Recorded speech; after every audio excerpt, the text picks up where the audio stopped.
Hi everybody, today I'm going to do a weighted mean in Minitab. Before we do that, let's talk about the basic idea of what we're trying to do with a weighted mean.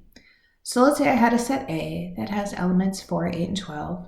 Set B has 3, 3, 3, 3, 3, 3, 3, 3, 4, 4, 5, 5. Set C has 4, 5, 6, 7, 8. If I take the mean of set A, it means I add 4, 8, and 12, divide by 3, I get 8. To find the mean of B, I'm just going to say I have 8 times 3 because there's 8 3s. I have 2 4s and 2 5s. So I add all of that up. I divide by 12 because that's how many elements are in B, and I get 3.5. Then for C, I add 4, 5, 6, 7, 8. I divide by 5 and I get 6.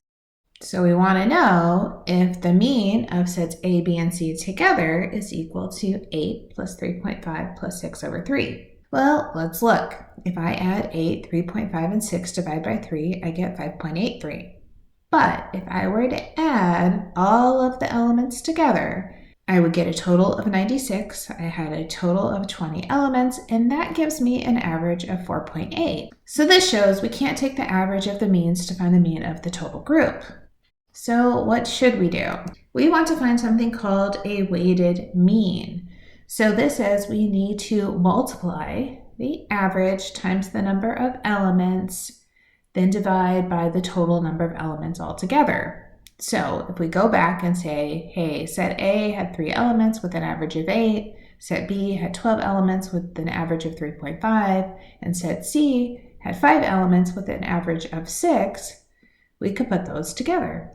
So 8 times 3, 3.5 times 12, 6 times 5, and then divide by 3 plus 12 plus 5. That does give us 4.8. So this is our weighted mean. We have to use how many elements were in our individual set along with the average that we got for the set. So sometimes we may have information that doesn't give us all of the elements, like this.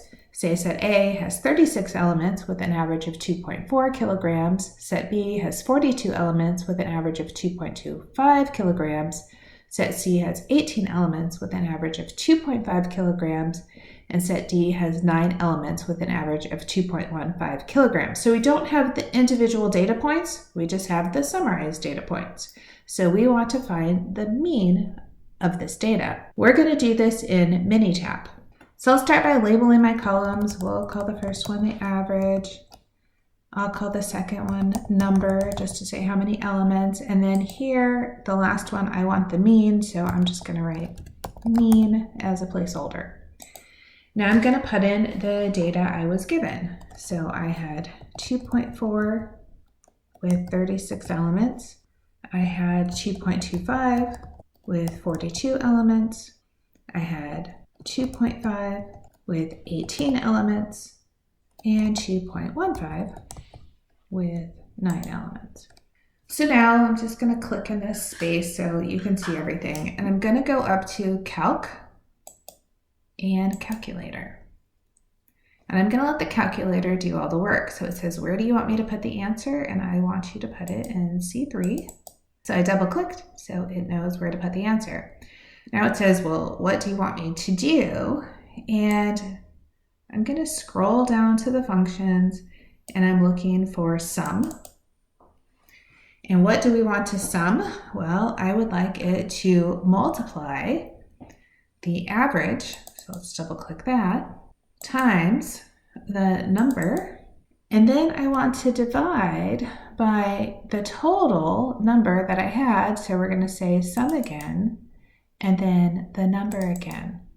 So this will multiply side by side, average times number, average times number, average times number. It'll repeat that, add all those up, and then it's going to find the total for the numbers, right? All the elements we have together, and that's going to be our weighted mean.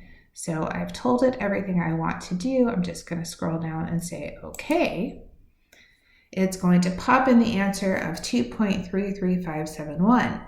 That looks really good. All of our averages were somewhere in the 2s from 2.15 up to 2.5, so not surprising that I got something between those numbers. It's actually imperative that I get a number that matches between those numbers. If I got something big like 5 or 7 or something small like 1, I would know that I entered something incorrectly.